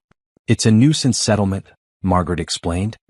Pay him to go away and stop making trouble. No. Naomi, I know you're angry, but pragmatically, no. I'm not giving him a dime. He doesn't deserve it, and it sets a bad precedent. Men like Richard need to learn they can't lie and cheat and then get rewarded for making people's lives difficult. He could keep fighting. This could drag on for months. Let it drag on. I'm not paying him to stop telling lies about me. Eventually, a judge is going to see through his act and he's going to lose everything. I can wait. Margaret was quiet for a moment. You've changed, you know.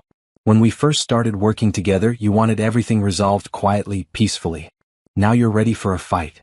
Now I understand that some things are worth fighting for. My company. My reputation. My truth. Fair enough. I'll tell his attorney the answer is no. 3 days later, Richard's lawsuit for wrongful termination was dismissed. The judge ruled that the employment contract was clear and that Richard had no grounds to claim unfair treatment. 2 days after that, his motion for alimony was denied. The prenup was deemed valid, and Richard was ordered to pay his own legal fees. 1 week later, the divorce was finalized. 7 years of marriage ended in a brief court proceeding where neither Naomi nor Richard spoke. The judge reviewed the documents, confirmed the terms, and signed the decree. It was over. Naomi walked out of the courthouse feeling lighter than she had in months. Margaret walked beside her, carrying a briefcase full of legal documents. How do you feel? Margaret asked. Free, Naomi said simply. I feel free. Richard sat in Bethany's apartment, his head in his hands, surrounded by moving boxes. The last 3 weeks had been a nightmare. The divorce was finalized. His wrongful termination lawsuit had been dismissed. His request for alimony had been denied. He had lost everything and everyone knew it. The video from the office lobby had gone viral, but not in the way he had hoped. Instead of sympathy, people were mocking him, calling him a leech, saying he got what he deserved. The comments were brutal. Maybe don't cheat on your wife next time. Imagine thinking you built a company you had nothing to do with. This is what happens when mediocre men take credit for women's work. He had deleted all his social media accounts. It was too painful to watch his reputation crumble in real time. Now he was here at Bethany's apartment, the one place he thought he could find comfort. She had been sympathetic at first, had let him stay on her couch, had listened to him vent about Naomi's cruelty. But lately she had been distant, distracted. She spent a lot of time on her phone, texting someone, smiling at her screen in a way that made Richard's stomach turn. Who are you talking to? He asked, trying to keep his voice casual. Just a friend. Bethany didn't look up from her phone. What friend? Does it matter? It matters if you're seeing someone else. Bethany finally looked at him. And if I am? Richard felt his world tilt. We have a baby together. We're supposed to be a family. We don't have a baby together. Bethany set her phone down. Miles isn't yours. The words hit him like a physical blow. What? I said Miles isn't yours. His father is my ex-boyfriend, Travis. I lied to you because Travis had left and I needed support. Richard stared at her, unable to process what he was hearing.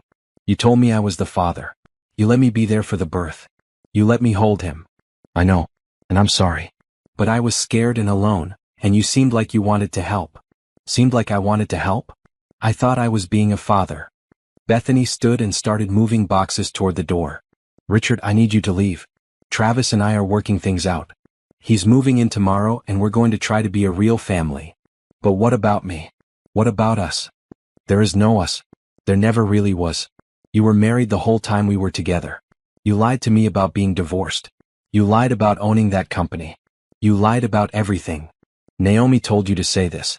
She turned you against me. No, she didn't. She just opened my eyes. Bethany handed him a box of his belongings. Your stuff. I need you out by tonight. I have nowhere to go. That's not my problem. You used me, Richard. You used your wife. Maybe it's time you learned to stand on your own. Richard took the box, his hands trembling. I loved you. No, you didn't. You loved the idea of me. The young girlfriend who made you feel important. But you never actually saw me. Just like you never actually saw your wife. She walked to the door and opened it. Goodbye, Richard. I hope you figure out who you really are because the person you've been pretending to be isn't working anymore.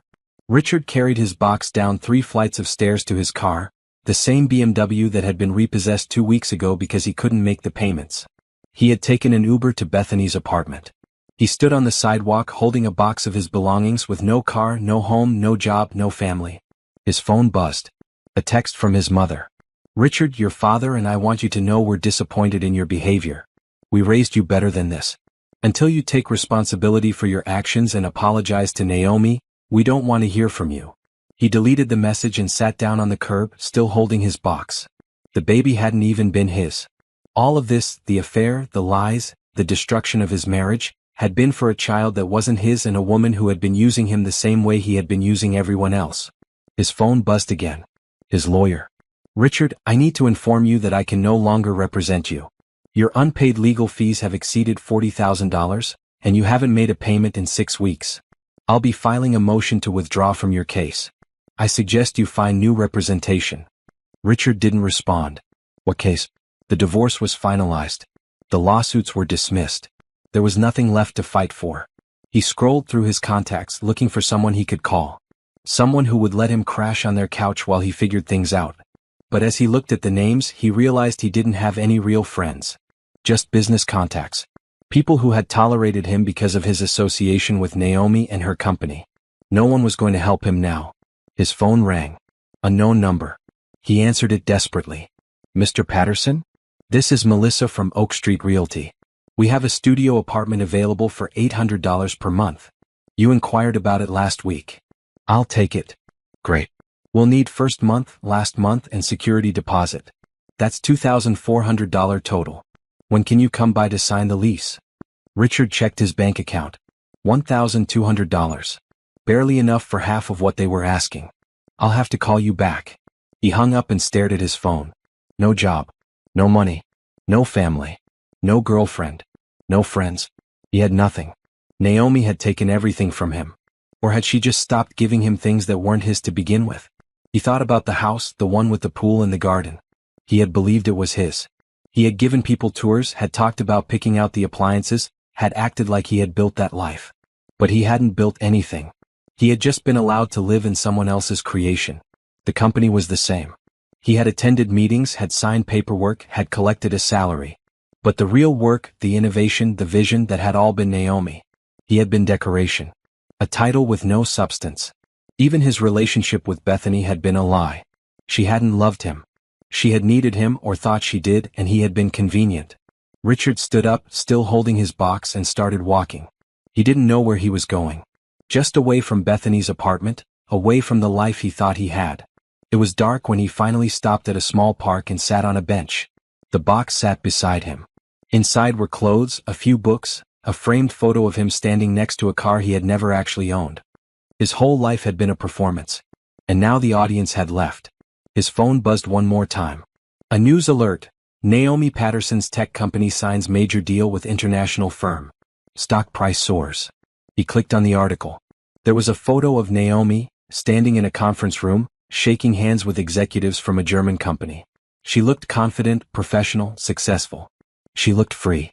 The article mentioned that Patterson Tech Solutions had rebranded to Chin Technologies, honoring Naomi's maiden name and her grandmother's legacy. It talked about the company's innovative products, its growth trajectory, its plans for international expansion. Richard wasn't mentioned at all. He turned off his phone and sat in the darkness, listening to the sounds of the city around him. Cars passing. People laughing. Life continuing without him. He had lost everything. But maybe he had never really had anything to lose. Maybe Naomi had been right all along. He was just a man who had gotten very good at pretending to be important. And now the pretending was over. Richard spent 2 weeks living in a youth hostel downtown, sharing a room with 5 other men, all of them younger and less defeated than him. He had sold most of his belongings to pay for the bed, but even that money was running out. His suits hung in a shared closet, wrinkled and out of place among backpacks and casual clothes. During the day he applied for jobs. CFO positions, financial analyst roles, anything in his field. But every interview ended the same way. The interviewer would Google his name, find the articles about the divorce, the videos from the office lobby, and suddenly remember they had other candidates to consider. "We'll be in touch," they would say, already looking past him to the door. No one called back. At night he lay in his hostel bed and planned. He needed to fix this. There had to be a way to get Naomi to see reason, to understand that they could still work together, that throwing away 7 years of marriage was a mistake. He drafted emails that he never sent, practiced speeches in his head, imagined scenarios where she would listen and understand. On a Thursday afternoon, he finally gathered the courage to go to her office building. Not to cause a scene this time. Just to talk. To explain himself. To make her understand that he was sorry, that he had made mistakes, but that they could move past this. Security stopped him in the lobby. "Mr. Patterson, you're not allowed on the premises. I just need to talk to Naomi for 5 minutes. Mrs. Patterson has a restraining order against you. If you don't leave immediately, I'll call the police." "A restraining order? When did she file that?" 3 days ago. "I suggest you contact your attorney." Richard left the building and walked to a coffee shop across the street. He ordered the cheapest item on the menu and sat by the window, staring at Chin Technologies across the street. His former company. His former life. He pulled out his phone and called his mother. She answered on the 4th ring. "Richard. Mom, I need help. We've been over this. Your father and I love you, but we can't support your behavior. You need to take responsibility for what you've done." "I am taking responsibility. I'm trying to fix things.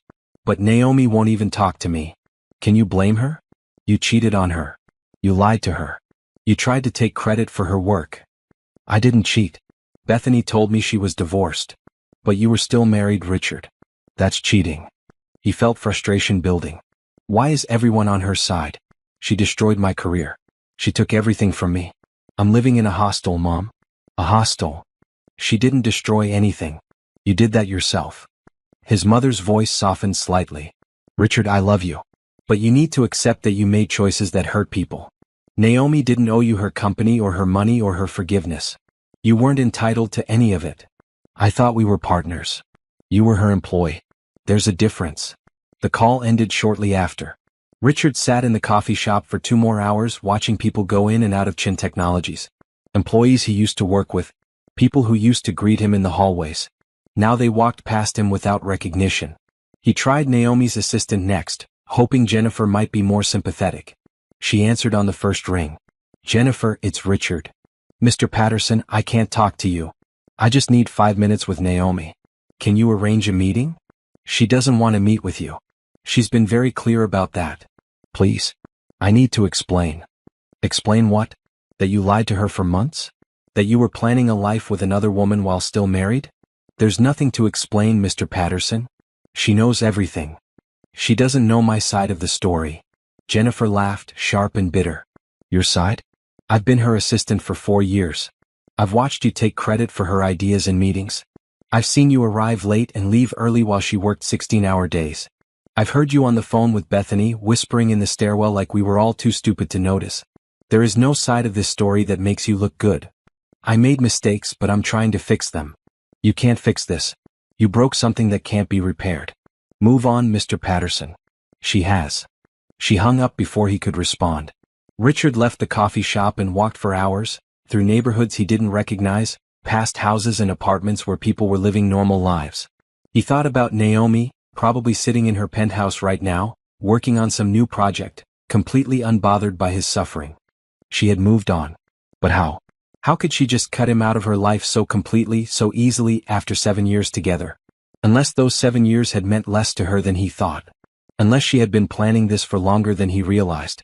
The idea took root in his mind. What if Naomi had been looking for an excuse to leave him?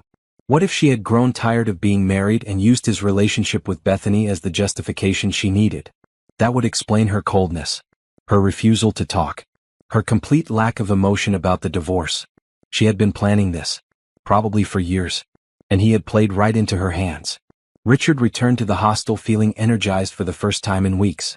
He had figured it out. This wasn't about his mistakes. This was about Naomi's ambition. She had always been driven, always focused on her career above everything else. Marriage had been holding her back and now she was free. He could use this. He could go to the media, tell them his theory, paint himself as the victim of a woman who had used him and discarded him when she no longer needed him. He spent the next 3 days crafting his narrative. He contacted reporters, offering exclusive interviews.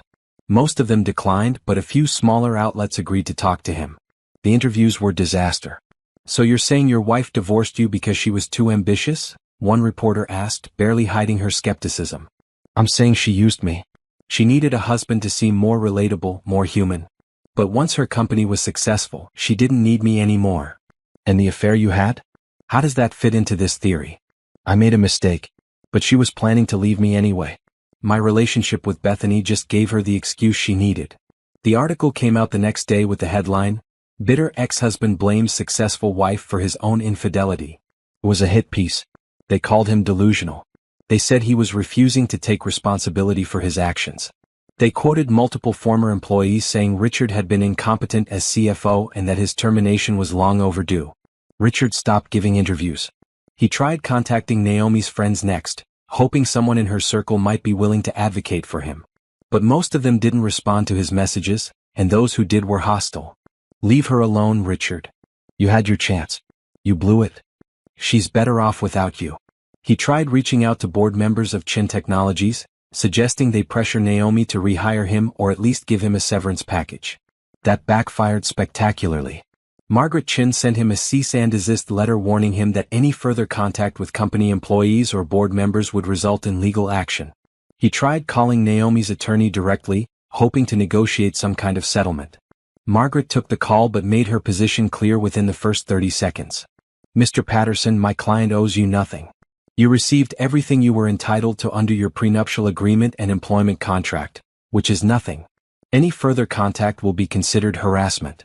Do I make myself clear? I just need enough money to get back on my feet. A few $1,000s. She'll never even notice. Mrs. Patterson noticed when you spent 7 years living off her generosity. She's done noticing you. Please. I have nowhere to go. That's unfortunate, but it's not Mrs. Patterson's problem. Goodbye, Mr. Patterson." Richard sat in his hostel bed that night, staring at his phone, scrolling through old photos. Him and Naomi at their wedding. On vacation in Hawaii. At company parties. They looked happy in the photos. Or at least he had thought they looked happy. Now he wondered if she had been faking it all along. If every smile, every kiss, every moment of apparent affection had been a performance. Or maybe he was the one who had been performing. Pretending to be a good husband while carrying on an affair. Pretending to be a successful executive while contributing nothing of value. Pretending to be someone important while living entirely off someone else's accomplishments. His phone buzzed. A text from an unknown number. "Hi Richard, this is Joanna from Pine Street Staffing. We have a temporary position available. Bookkeeper for a small accounting firm. $18 per hour, part-time. Are you interested? $18 an hour." He had been making $250,000 per year as CFO. Now he was being offered a job that would barely cover his hostel bed. He stared at the message for a long time. This was his life now. This was who he actually was without Naomi's money propping him up. He typed back, "Yes, I'm interested." Maybe his mother was right. Maybe it was time to stop trying to get back what he had lost and start building something real. Something that was actually his. But as he lay in bed that night, listening to his roommates snore, he couldn't stop thinking about Naomi in her penthouse, living the life he thought he had been part of building. It should have been his too. He had been there. He had been her husband. He deserved something. Except he didn't. He knew that now. But knowing it and accepting it were two different things. 6 months had passed since Naomi saw Richard holding that baby in the hospital corridor. 6 months since her life had imploded and rebuilt itself into something entirely new. Chin Technologies was thriving. The Singapore office had opened ahead of schedule. The London office was set to launch in 3 months. Stock prices were at an all-time high. The company had been featured in 3 major publications, all of them focused on Naomi's leadership and vision. She had promoted 3 women to executive positions, restructuring the leadership team entirely. Trevor remained as CFO and was doing excellent work. The company culture had shifted noticeably. People seemed happier, more engaged. Several employees had told her the office felt different without Richard, though they were diplomatic enough not to explain exactly how. But it wasn't just work that had changed. Naomi had changed too. She had started attending a weekly art class at a community center downtown. Every Tuesday evening she showed up with a canvas and paints and let herself create without thinking about productivity or outcomes. Her apartment was filling up with paintings, most of them abstract expressions of color and emotion that she never planned to show anyone. She had reconnected with old friends that Richard had gradually isolated her from. Coffee dates with college roommates. Long phone calls with her cousin in Seattle. Dinner parties where she laughed genuinely instead of performing happiness.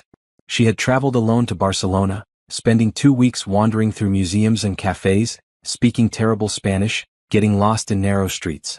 It had been the first vacation in years where she didn't check her email constantly or worry about getting back to work. She was learning what it meant to live for herself. The loneliness hit her sometimes, usually late at night when she was alone in the penthouse. She would stand at the window looking out at the city, and feel the weight of being single after 7 years of marriage. Not missing Richard specifically. Just missing the idea of partnership, of having someone to share moments with. But even in those lonely moments she never regretted leaving. The loneliness was honest. The marriage had been a lie. On a Friday evening in late autumn, Naomi attended the opening of a new art gallery downtown. She had bought 2 paintings from the featured artist, a local woman who created stunning landscapes, and the artist had invited her to the show. The gallery was small but elegant, with white walls and track lighting that made the colors pop. About 50 people mingled, holding wine glasses, discussing the work. Naomi stood in front of a painting of a forest at dawn, admiring the way the artist had captured light filtering through trees. Beautiful, isn't it? A man's voice beside her. She turned. He was tall, maybe 40, with dark hair going gray at the temples and kind eyes behind wire-rimmed glasses. He wore jeans and a simple green sweater, no wedding ring on his left hand. Very, Naomi agreed. The way she handles light is incredible. I'm partial to her seascapes myself. The one in the corner captures something about the ocean that photographs never quite get right. He extended his hand. Julian Brooks. I'm the curator here. Naomi Patterson. She shook his hand. I bought 2 of her landscapes last year. This is my first time at one of your shows. Welcome. What brings you to gallery openings? Are you a collector? Not seriously. I just like supporting local artists. And I needed more art for my walls. They talked for 30 minutes. Moving from painting to painting, discussing the artist's technique and influences. Julian was knowledgeable without being pretentious, passionate about art without taking himself too seriously. He made her laugh twice with observations about particularly intense gallery-goers who studied each painting like it contained hidden messages. There's always at least one person who stands 3 inches from the canvas, analyzing every brushstroke like they're decoding the Da Vinci Code, he said, nodding toward a man doing exactly that. Maybe he is. Maybe there's a treasure map hidden in that landscape. If there is, I hope it leads to more funding for the arts. Museums are perpetually broke. When the opening started to wind down, Julian asked if she wanted to get coffee. Not in the way men usually asked her things, with expectation and agenda, but casually, like he was genuinely interested in continuing the conversation. Sure, Naomi said. They walked to a cafe 2 blocks away and talked for another hour. Julian told her about his work curating exhibitions, about his degree in art history, about the year he spent in Florence studying Renaissance painting. She told him about her company, about her love of coding, about the satisfaction of solving complex problems. He didn't seem impressed by her success or intimidated by it. He just listened and asked thoughtful questions. What do you do when you're not running a tech empire? He asked. I paint. Badly but enthusiastically. Best way to paint.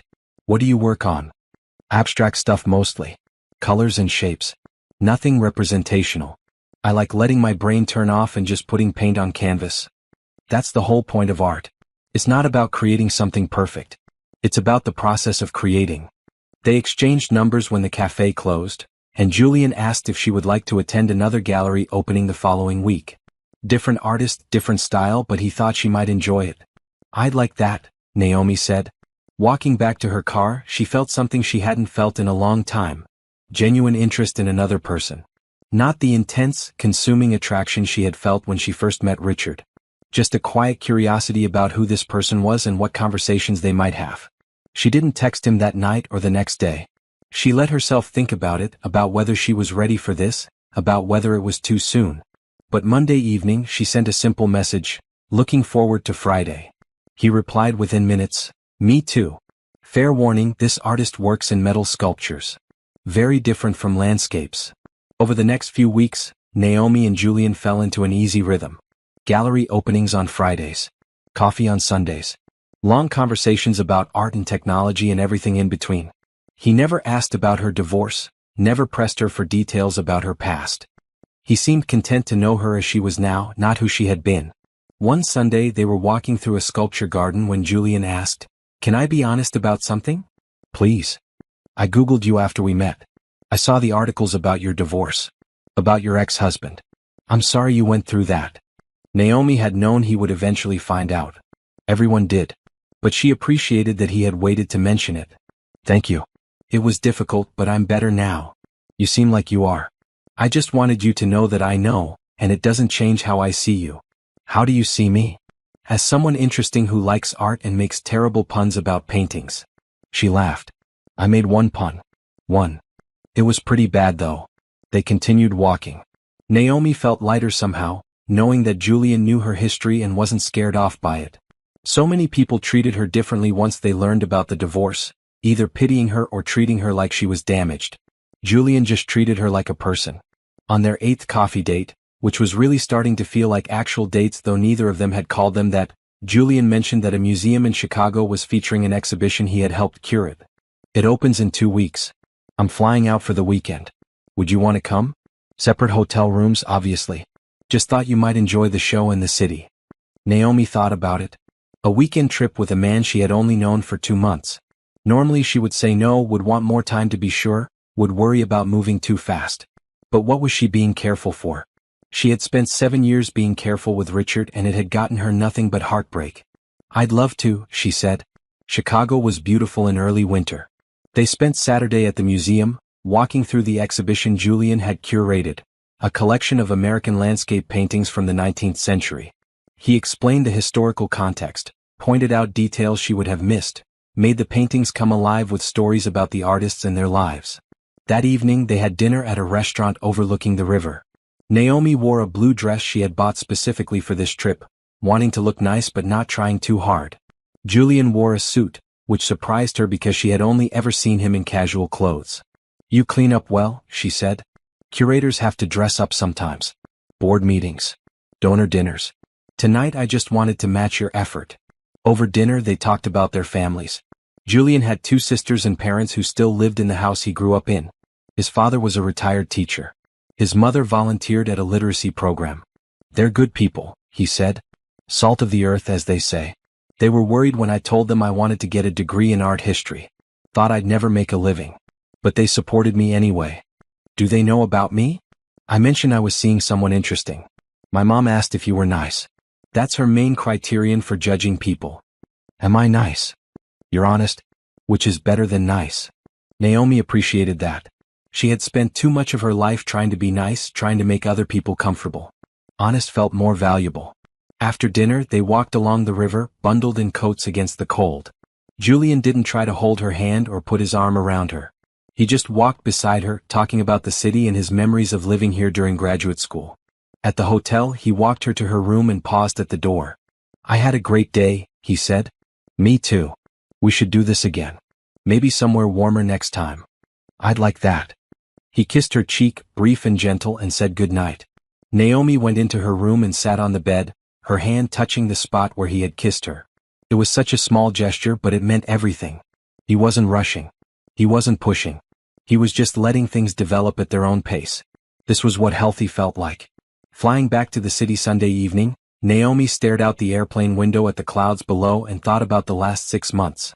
How much had changed? How much she had changed.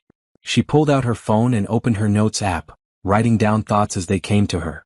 I thought losing Richard meant losing everything. But I only lost what was never really mine. A marriage built on lies, a partnership that was never equal, a version of myself that existed to make someone else comfortable. I found what was always mine. My company, my independence, my ability to choose myself. I'm not afraid of being alone anymore. Because I'm not alone. I have friends, work I love, interests I'm pursuing. And now I have Julian, who sees me as I actually am and likes me anyway. This is what freedom feels like.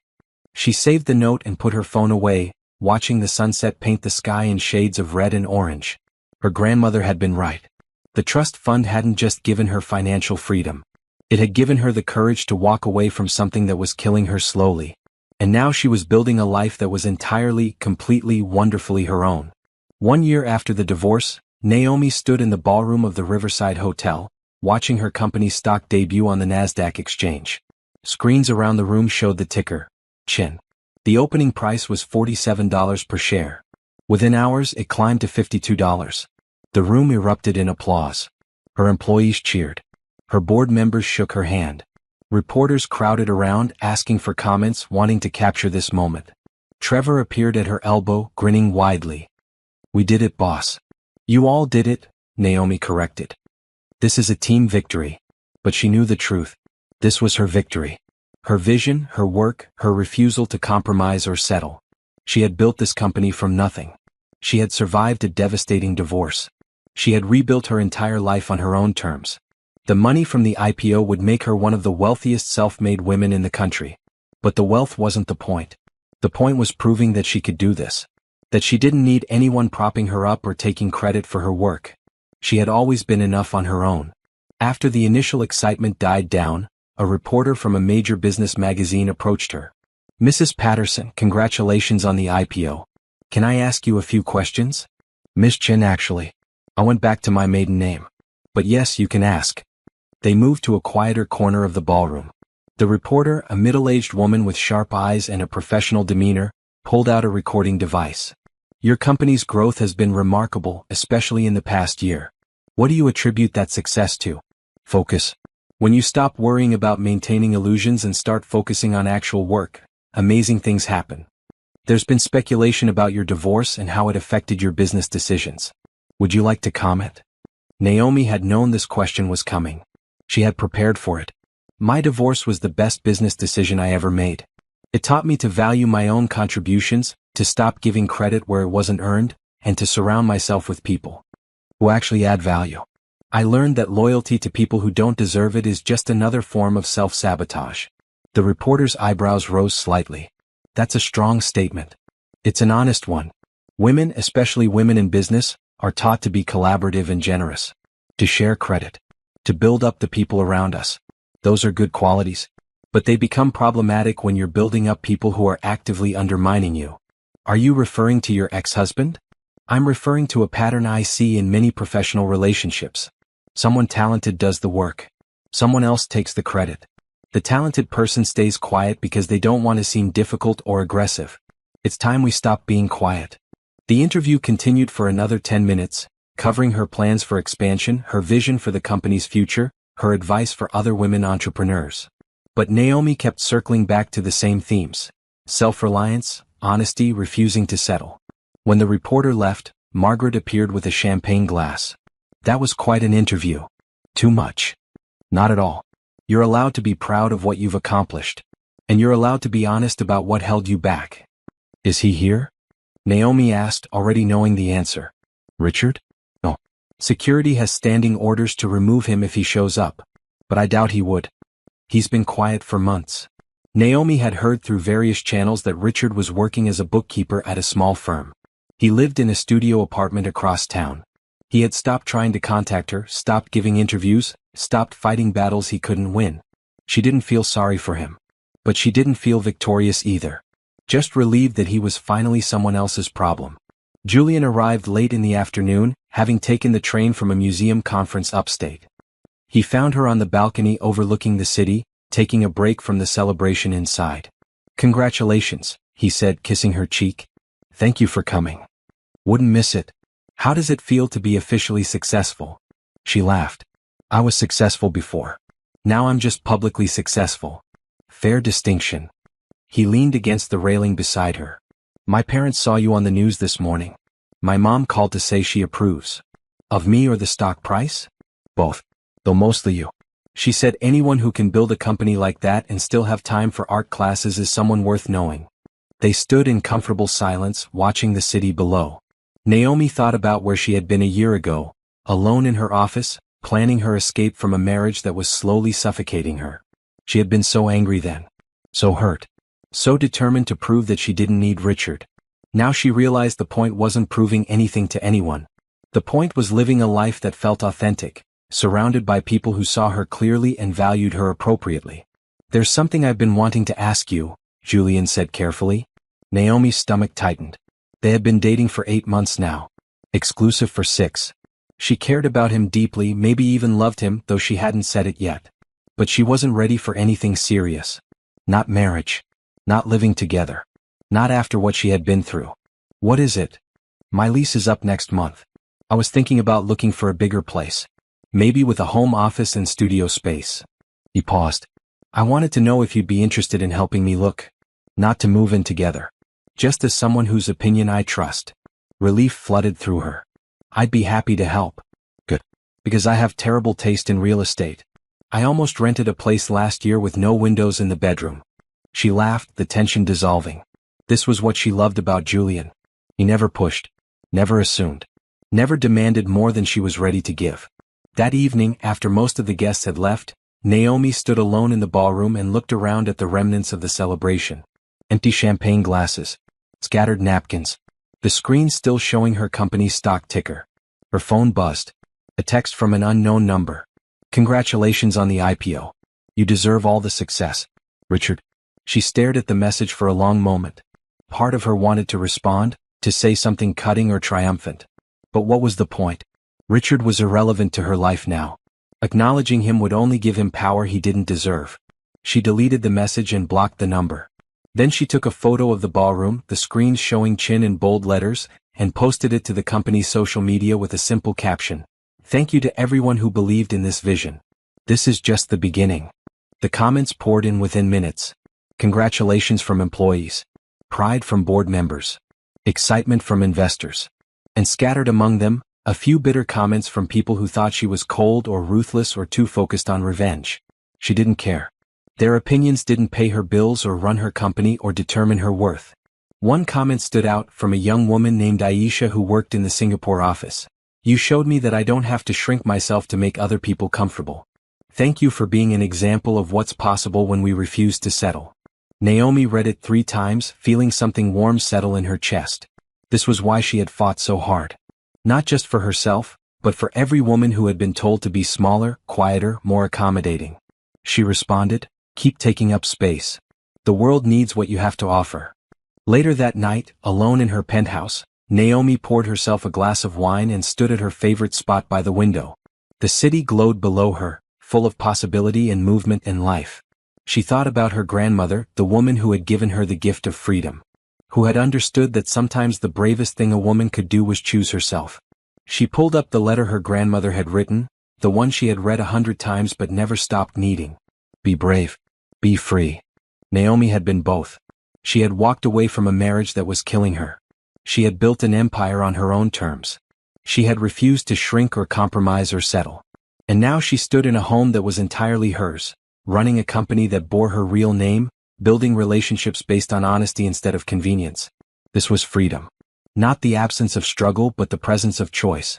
The knowledge that she could handle whatever came next because she had already survived the worst and come out stronger. Her phone buzzed again. Julian, still celebrating? She smiled and typed back, always. 3 months later, Chin Technologies announced its expansion into 3 new countries. 6 months after that, Naomi was featured on the cover of a major business magazine with the headline, The Woman Who Refused to Settle. The article detailed her journey from founding the company to surviving a difficult divorce to building one of the most successful tech companies in the country. It painted her as a role model for women in business, someone who had overcome personal and professional obstacles through sheer determination and refusal to compromise her vision. Richard was mentioned in one paragraph, identified only as a former employee whose departure allowed the company to restructure and thrive. Naomi framed the magazine cover and hung it in her office. Not as a trophy but as a reminder. She had built this. She had earned this. And no one could take it away from her. At night, she still stood by the window sometimes, looking out at the city and thinking about how far she had come. But now those moments felt less like loneliness and more like contentment. She had everything she needed. Meaningful work, genuine relationships, a life built on her own terms. And if sometimes she felt the ghost of that night in the hospital corridor, watching Richard hold another woman's baby, she reminded herself that pain had been the catalyst for everything that came after. She had walked away from that moment with nothing but her dignity. She had built an empire from it. And that was enough.